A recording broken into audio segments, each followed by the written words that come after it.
안녕하세요, 여러분. 오늘은 필요 조건과 충분 조건에 대해서 학습해 보도록 합시다. 자, 먼저 이 아랫부분을 보니까 명제 P면 Q가 참인 것을 기호로 이렇게 표현한다 라고 나와 있네요. 차이점이 뭐냐면 요거는 화살표가 한 줄이었는데 참이었을 때는, 참임이 확실할 때는 이렇게 두 줄을 그은 화살표 표시를 사용하자 이거예요. 자, 해서 P면 Q이다. 자, 이것이 참일 때에는 P는 Q이기 위한 충분 조건이라고 하고 Q는 P이기 위한 필요 조건이라 한다. 자, 요렇게 잘 알아둬야 되겠죠? 자, 요게 정리되어 있는 게 여기 있네요. P면 Q이다가 참이면 Q는 P이기 위한 필요 조건, P는 Q이기 위한 충분 조건. 자, 또한 이게 참이라면 진리집합 사이에는 포함관계가 자, 요거 화살표 참고해서 요렇게 Q가 P를 포함하는 요 관계가 성립하겠죠.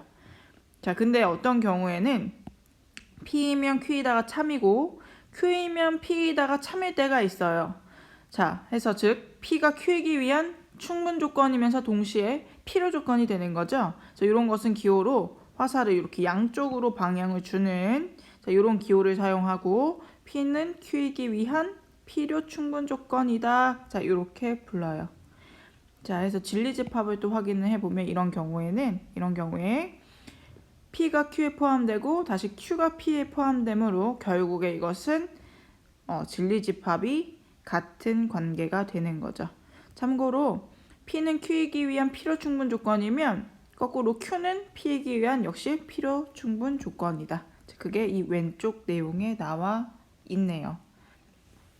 여러분 괜찮겠어요? 선생님은 이걸 어떻게 받아들였었냐면 보세요. P면 Q이다가 참이면 화살표를 주는 것은 지금 P죠. 화살표 주는 것은 충분 조건. 화살표를 이렇게 받는 것은 Q죠. 받는 것은 필요 조건. 그래서 주충 받필 이렇게 외웠어요. 주는 것은 충분 조건, 받는 것은 필요 조건. 자, 참고하도록 하고요. 다음 페이지로 넘어갈게요. 자, 예제 1번을 선생님과 함께 해결을 해볼 건데 조건 P는 조건 Q이기 위한 무슨 조건인지 자, 우리가 이것을 풀어주기 위해서 진리집합의 포함관계를 가지고 판단해 보려고 해요. 자, 1번 보니까 진리집합 P는 X는 5니까 5 이렇게 바로 써줄 수 있겠죠.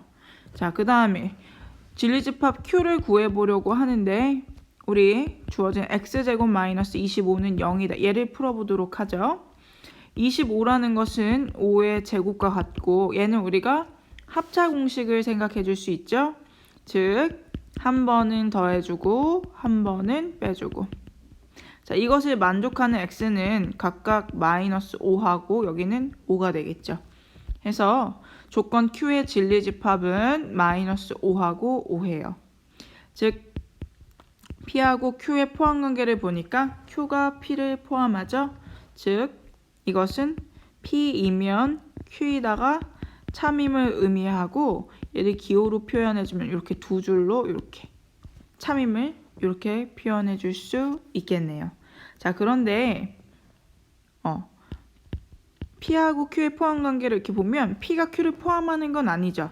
다시 말하면 이렇게 가는 방향 Q이면 P이다는 거짓임을 역시 확인해 볼 수 있겠네요. 자, 그러면 이번에는 2번을 확인해 보도록 합시다. 자, 2번을 보니까 일단 P, 조건 P를 확인해 보도록 하죠. X절대값, Y절대값의 합이 0이다. 우리 절대값이라는 요 녀석은 이 안에 누가 들어가든지 간에 늘 0보다 크거나 같은 값이 나오죠. 근데 그것들의 두 개의 합이 0이라는 것은 무엇을 의미하냐면 x는 0이고 그 다음에 y의 절대값도 0이라는 것을 의미하게 되겠죠. 결론적으로 x하고 y가 둘 다 0이어야 함을 의미해요. 따라서 진리집합 P를 작성해 보면 뭐 순서상으로 표현해 준다 할 때 이렇게 x, y라 한다면 이렇게 둘 다 0, 0인 것만 포함이 되더라. 이렇게 확인할 수 있고요. 진리집합 Q를 한번 구해봅시다. x제곱 더하기 y제곱은 0. 역시 모든 실수의 제곱은 늘 0보다 이렇게 크거나 같죠. 근데 그 둘의 합이 0이라는 것은 x제곱도 0, y제곱도 0이라는 것을 의미하고 결론적으로 x는 0이고 y도 또 0이 되는 거죠. 따라서 진리집합 Q를 또 표현을 해주면 이렇게 x는 0, y는 0 이렇게 또 표기가 되겠네요. 결국에 보니까 이번엔 포함관계가 서로 같은 거죠. 집합 P와 집합 Q는 같은 집합이 되어버렸죠. 자, 이런 경우에는 P이면 Q이다, Q이면 P이다가 다 참이기 때문에 기호로 이렇게 표현할 수 있고 이것은 P는 Q이기 위한 무슨 조건이다? 그렇죠. 필요 충분 조건이다. 이렇게 확인해 볼 수 있겠네요. 선생님이 요 위에서 깜빡했던 것 같은데 화살표가 이렇게 갔죠? 이것은 P는 Q이기 위한 P는 Q한테 화살표를 줬죠? 충분 조건이다. 이렇게 생각해 줄 수 있겠네요. 자, 오늘은 여기까지입니다. 수고하셨습니다.